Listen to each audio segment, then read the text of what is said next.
기도하십니다. 사랑의 하나님 감사와 영광을 돌려드립니다. 귀하고 복된 날 오늘 하나님전에 나와서 예배하게 하시고 특별히 오늘 하나님 앞에 우리가 부활의 기쁨 우리의 천년이 되신 주님 앞에 감사하며 십자가의 의미를 생각하며 예배하게 하시며 감사드립니다. 오늘 말씀 앞에 겸손히 우리의 마음을 열고 말씀을 듣게 하시고 깨닫게 하시고 말씀을 붙잡고 삶에 또한 녹아내리며 말씀대로 살아가는 우리의 삶이 될 수 있도록 인도하여 주옵소서. 예수님의 이름으로 기도드립니다.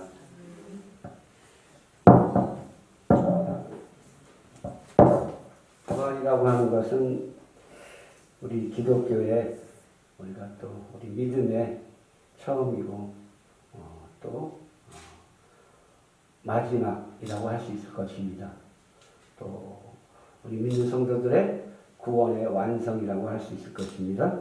그리고 부활을 인정하지 않는다라고 한다면, 부활을 믿지 않는다라고 하면은 우리가 믿는 모든 믿음의 행위나 도리, 교리, 그 모든 우리가 믿음 안에 생겨진 모든 것들이 헛된 것이라고 바울사도는 이야기하고 있습니다. 특별히 고린도전서 교회가 여러 가지 분파의 문제라든가 많은 문제들 가운데서도 하나님의 은혜 가운데 이렇게 성장해가고 있는 그런 교회인데 그 문제들도 많이 있지만은 근데 또 한 가지 문제는 그 고린도 교회 교인들 중에 예수 그리스도의 부활을 믿지 않는 이들이 많이 있다라는 그런 소식을 듣게 됩니다.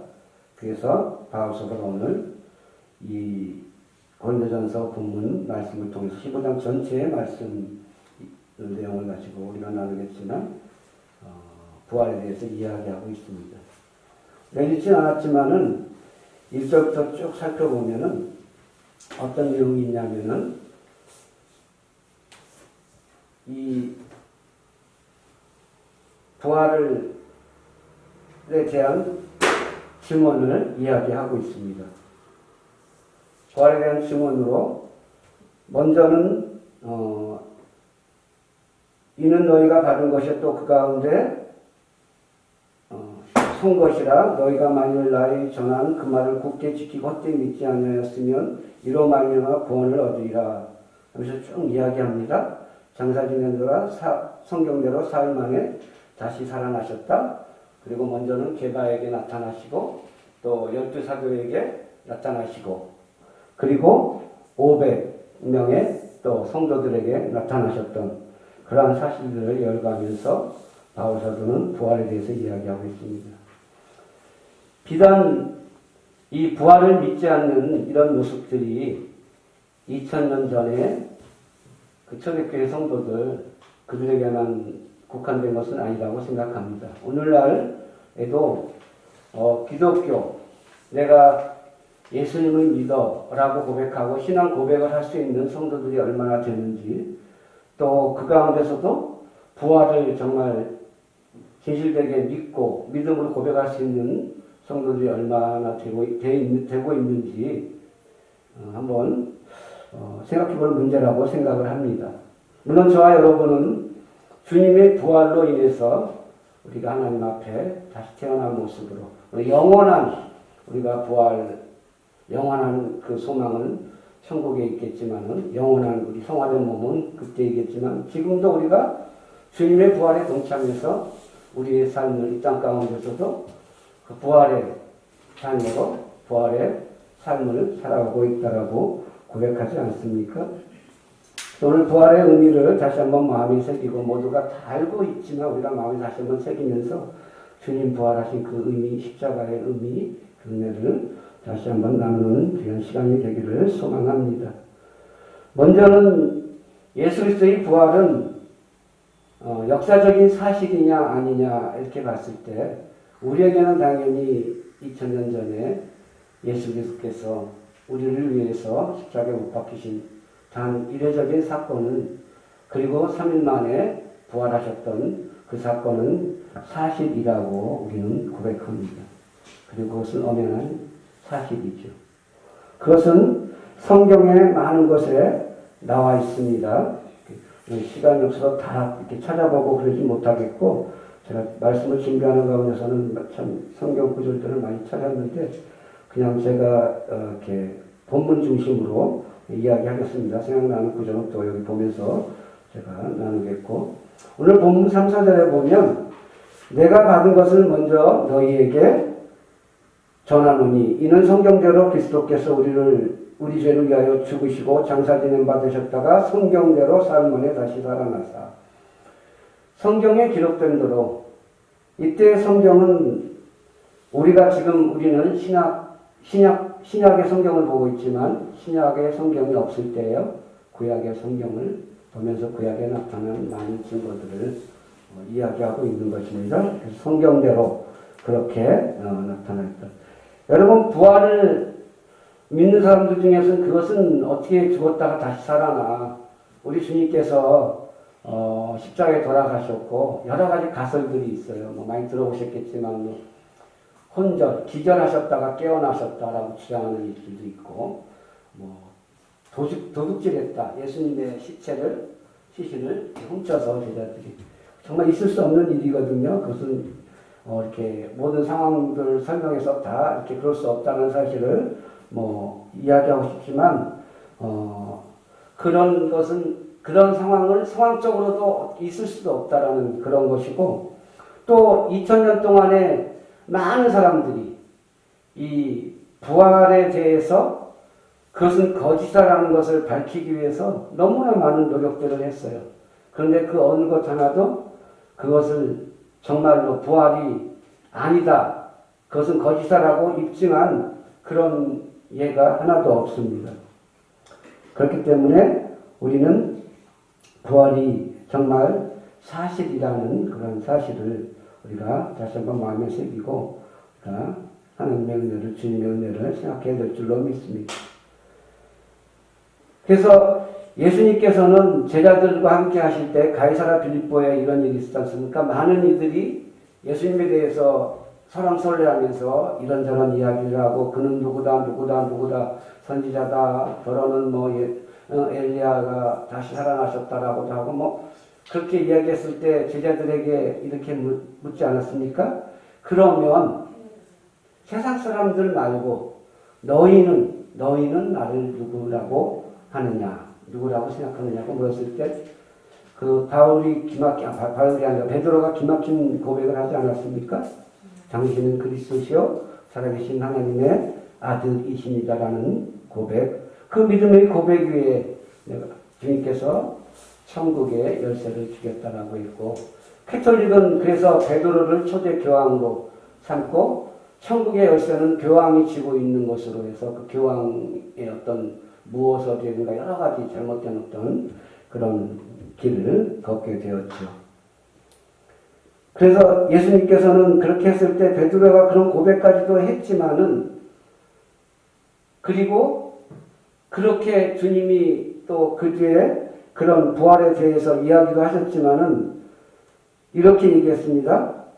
주님께서 뭐라고 얘기하셨냐면, 이때로부터 예수 그리스도께서 자기가 예루살렘에 올라 장로들과 대제사장과 서기관들에게 많은 고난을 받고 죽임을 당하고 제3일에 살아나야 할 것을 제자들에게 비로소 나타내시니, 그때로부터 바리새인들과 제사장들, 예수님을 공격하는 많은 종교 지도자들과 많은 사람들에게 주님께서 이제 어떠한 죽임을 당할 것이고 어떠한 고난을 받으실 것이고, 그래서 내가 어떻게 다시 이렇게 십자가를 지고 살아나고 이런 거에 대해서 이제 말씀하시기 시작하셨어요.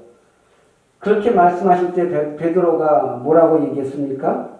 주님, 그리하지 마옵소서. 그렇게 하지 않도록 제가 앞에서 열심히 돕겠습니다. 좀 우리가 쉽게 이해한다면, 주님, 제가 주님의 보디가드가 되어서 주님을 하려는 그런 놈들을 그냥 박살내겠습니다. 이런 식으로 이렇게 나섰겠죠. 주님은 뭐라고 하셨습니까? 이렇게 얘기했습니다. 사단아, 내 뒤로 물러가라. 너는 나를 넘어지게 하는 자로다. 내가 하나님의 일을 생각하지 아니하고 도리어 사람의 일을 생각하는도다. 주님께서 십자가의 일, 고난의 일, 그것은 하나님의 일이고 주님의 사명이고 그런 것을 이야기하고 나타냈을 때 물론 제자들은 인간적인 마음으로 주님을 위해서 그런 거지만 베드로의 이 고백은 그렇지만 우리가 인간적인 일, 어떤 정, 어떤 상황, 어떤 윤리 모든 것들보다도 하나님의 일을 막을 수 없는 거예요.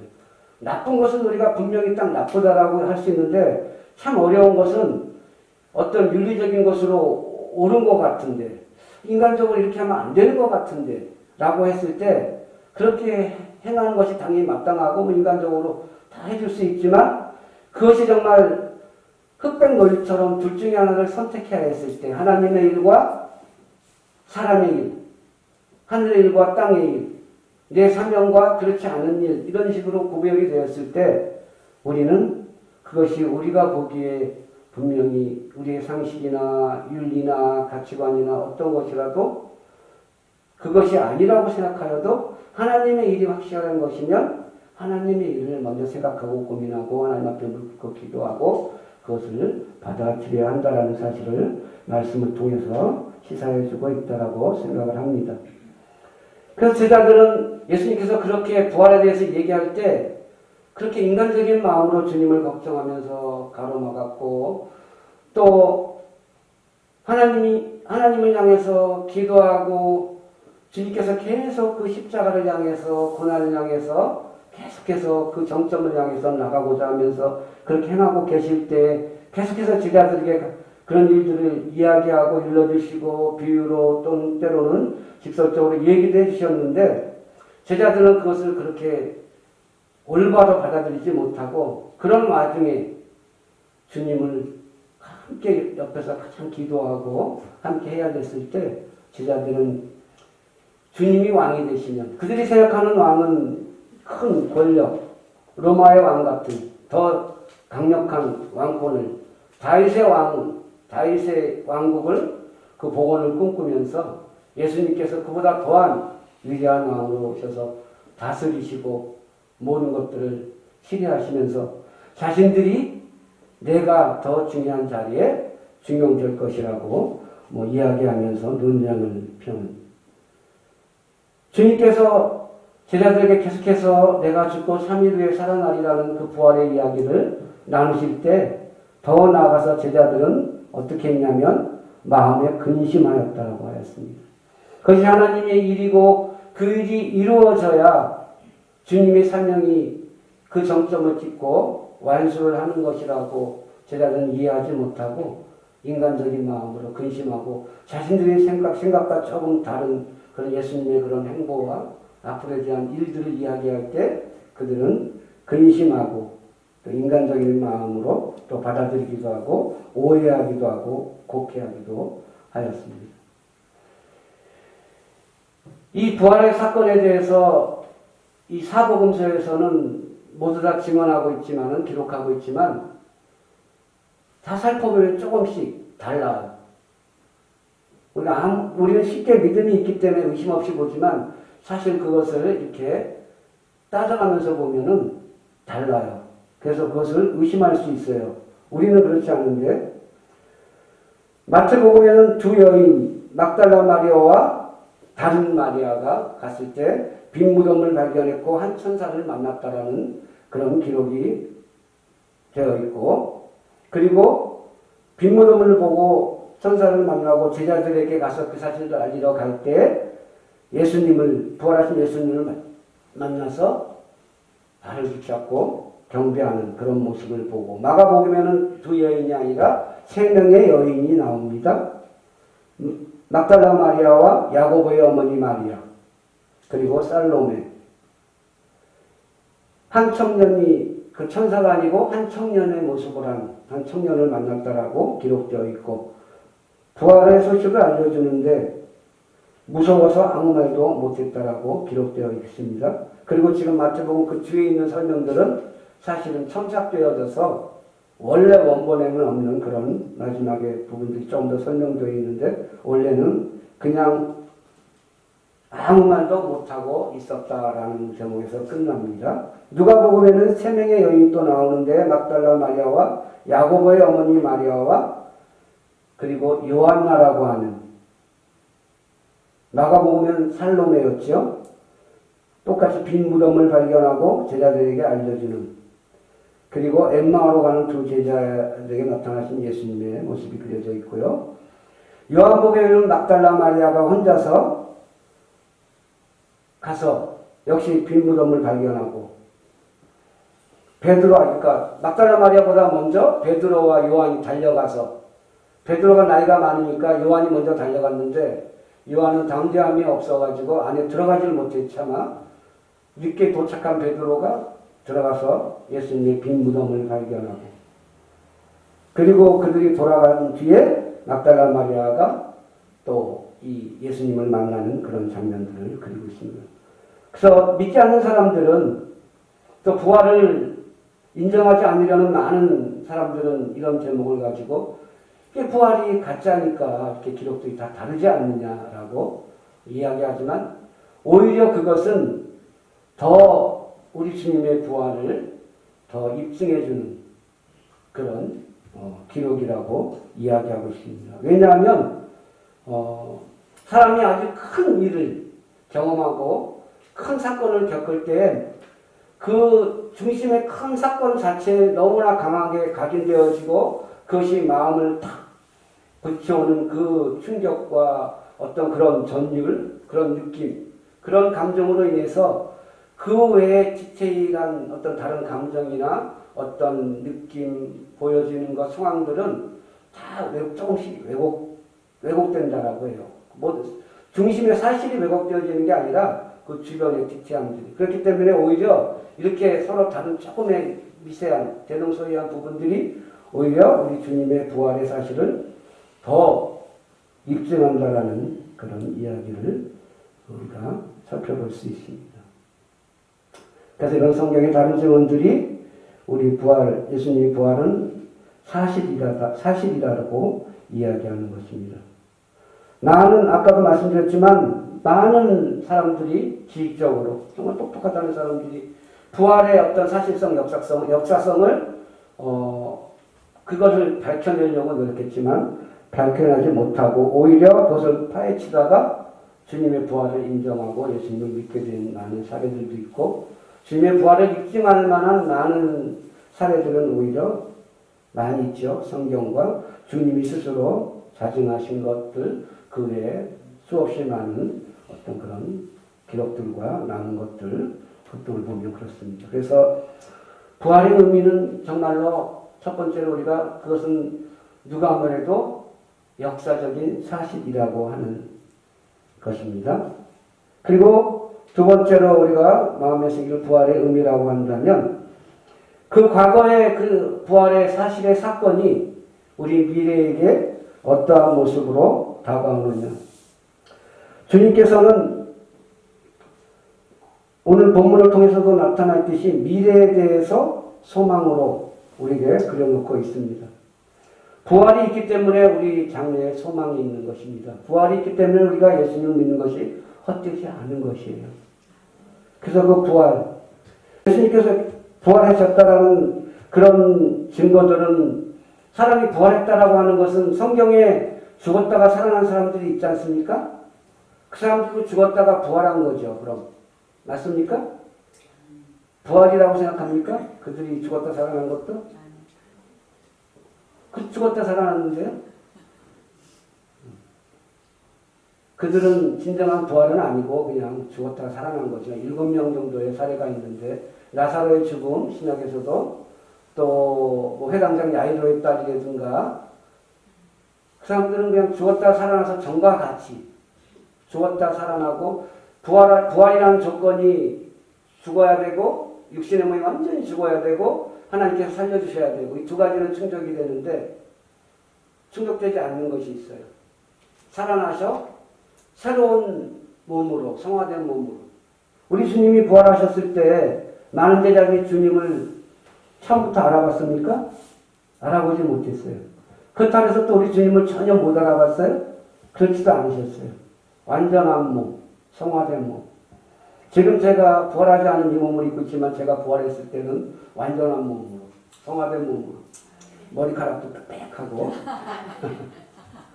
이렇게 좀 가장 좋은 모습으로, 우리 각자의 가장 좋은 모습으로 성화된 몸으로. 그래서 우리가 이 땅을 살아갈 때 성경에서는 두 가지 삶을 이야기하고 있어요. 육신적인 삶과 그리고 거듭남의 삶을 이야기하고 있는데 그 육신적인 삶은 정말 육신적인 삶이에요. 믿지 않는 사람들이 그냥 자연인으로 살아가고 그 육신의 만족을 위해서 살아가는 삶. 그것을 사르이라고 하고 뭐 발음에 따라 좀 다르게 하고 사르코스라고도 하고 그렇습니다. 근데 또 한 가지는 들어보셨을 거예요. 정말 생명이라는 이 단어가 두 가지라는 거예요. 하나에서는 그렇게 육신적인 삶, 라이프를 그리고 또 하나는 조회라고 하는 들어보셨죠? 조회라는 단어. 조회라는 단어는 바로 거듭남 생명.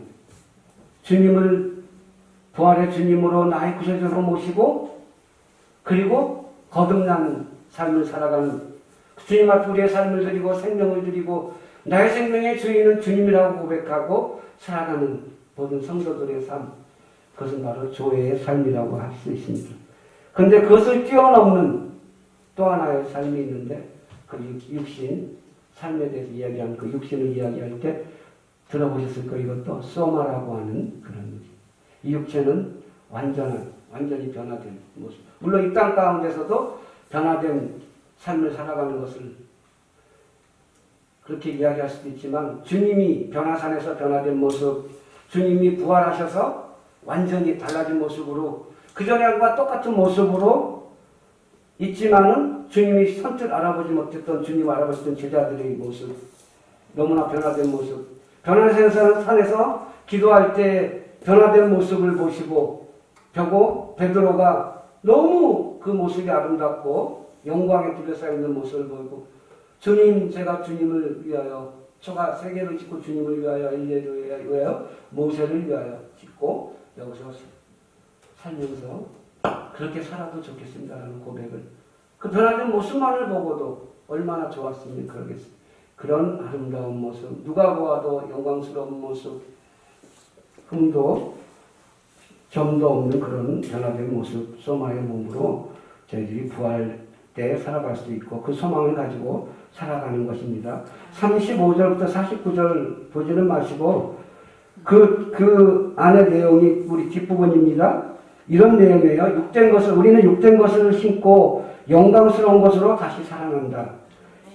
약한 것으로 신고 강한 것으로 다시 살아난다. 육의 몸으로 신고 신령한 모습으로 다시 살아난다. 육의 몸이 있은 적도 영의 몸도 있느니라. 이렇게 이야기하면서 바울 사도는 고린도 교인들에게 너희들 왜 부활을 믿지 않느냐 라고 질책하고 권면하고 있는 것입니다. 죽음은 모든 것을 빼앗아가는 것 같았어요. 사망은 모든 것을 잃어버리는 것 같았습니다. 주님의 생명을 사단은 사망을 통해서 뺏어갔었고 그래서 무덤에 갇혀버린 그 모든 사람들이 바로 일주일 전에 주님이 예루살렘에 입성하실 때 호산나 호산나 하고 찬했던 모든 그들이 또 연약한 모습의 그 모습을 보고는 십자가에 못 박으라고 많은 이들이 그 마음을 돌이켜서 그렇게 외쳤었고 변함없이 주님을 사랑할 것 같았던 제자들도 그렇게 힘없이 변해가는 모습 가운데 주님이 다시 살아나셔서 그들을 다독이고 회복시켜 주셨습니다.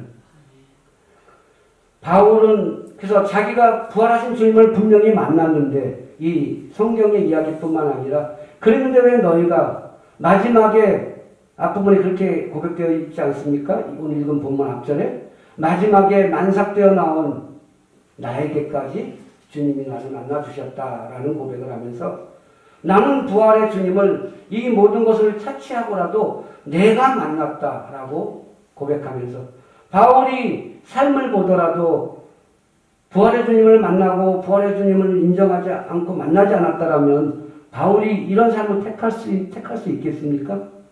바울은 가장 우수한 학파, 가말리엘 학파였습니다. 바리새인 파였어요. 아버지가 사울이라는 이름을 지었습니다.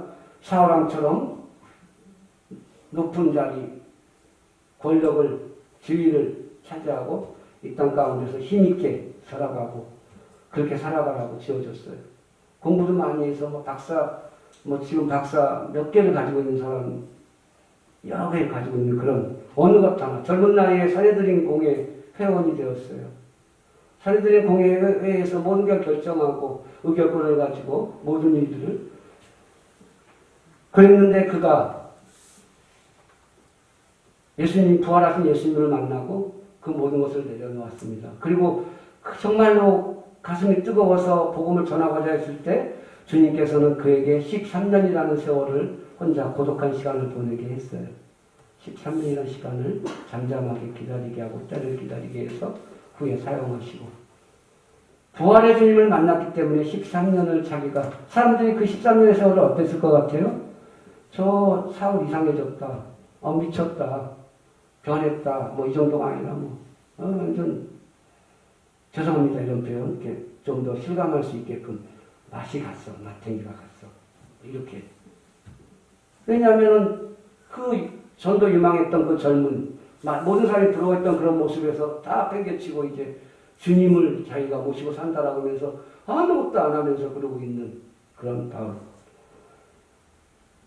그렇지만 부활의 그 주님을 만난 바울은 모든 것을 버려도 주님과 함께하는 부활의 주님을 따라가는 그 삶이 자기에게 그 사람들이 부활하는 모든 것들을 다 배설물로 여길 만큼 귀한 것이라는 것을 알았기 때문에 그 고린도교회 교인들이 부활을 인정하지 않고 답답해하고 있는 그것을 보고 그렇게 이야기하고 있는 것입니다.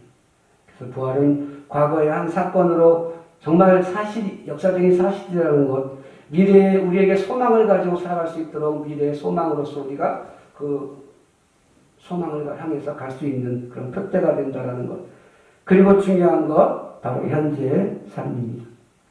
그렇기 때문에 미래만 향해서 과거에 그랬어, 미래에 이럴 것이야 라고 하기 때문에 그냥 우리가 현재를 살아가고 있는, 그냥 그렇게 살아가고 있다면 조금 뭔가 몇 프로 부족한 것이.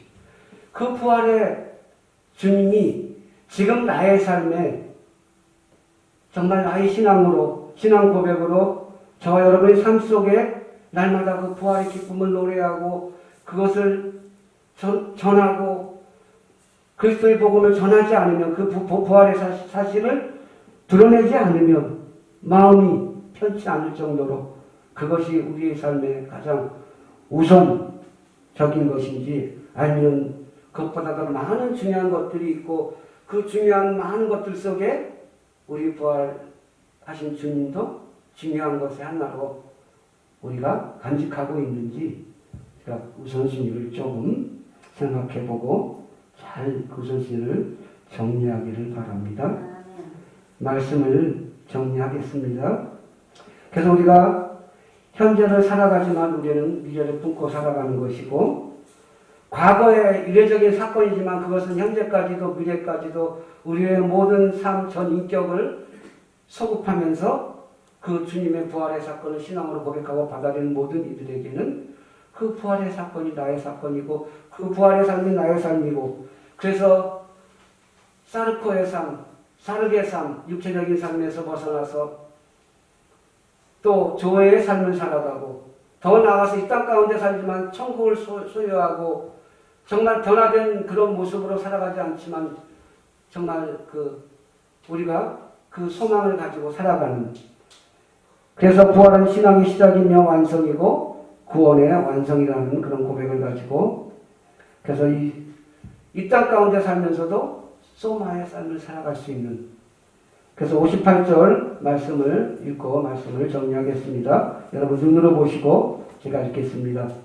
그러므로 내 사랑하는 형제들아 견실하며 흔들리지 말고 항상 주의 일에 더욱 힘쓰는 자들이 되라. 이는 너희 수고가 주 안에서 헛되지 않은 줄 알미라. 여러분 부활이 없다라면 이 세상에서 가장 강한 것이 뭐겠어요? 사망입니다. 사망. 그래서 사망이 정말 주님을 끝까지 해치려고 저와 여러분을 끝까지 사망으로 몰아내려고 하는 것이고 그 사망을 깨치고 이기신 부활의 주님을 우리가 믿기 때문에 우리는 사망이 가장 강한 것이 아닌 것을 압니다.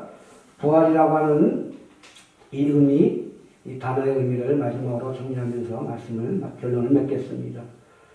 그 아나스타시스라고 하는 부활, 함께하기 전까지는 현재의 삶 과정 속에서는 고난은 필연적으로 우리에게 함께할 수 있는 것이다라는 것을 인지하고 저 여러분의 삶 가운데 남은 생에도 좋은 일만 있으면 좋은데요. 좋은만 있기를 저는 바라는데요. 분명히 어려움이 있고 고난이 있고 그런 상황 속에서도 우리 주님, 우리는 부활의 길을 따라가는, 그리고 그것을 믿음으로 고백하는 자라는 그런 사실을 인정하시고 아나스타시스라는 주님의 부활의 의미를 마음에 새기고 그 부활 신앙을 날마다 삶 속에 체험하고 현재의 삶 속에서 아름답게 드러내며 주님께 영광 돌리는 저와 여러분의 삶이 되시기를 주님의 이름으로 축복드립니다.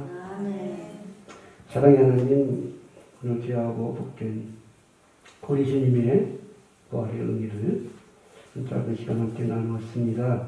주님, 우리가 너무나 쉽게 우리에게 다가와 있는 그 주님의 은혜이기에 때로는 그 깊이를, 그 넓이를 하나님 우리가 잊어버리고 살아가는 모습들이 있습니다. 우리 삶의 소중한 것 다 바쳐서도 하나님 바꿀 수 없는 우리 주님, 우리의 첫 열매, 부활의 첫 열매 되신 주님 앞에 우리의 삶을 드렸다고 하면서 하나님, 우리는 우리 삶 속에서 얼마나 열심히, 면밀히, 세심히 하나님 앞에 나가고 주님께 드렸는지 겸손히 돌아보는 이 시간이 되게 하여 주시고, 하나님, 우리의 마음의 결심이 하나님 앞에 다시금 아나스타시스 되어서 일어나는 귀한 시간이 될 수 있도록 인도하여 주옵소서. 예수님의 이름으로 기도드립니다.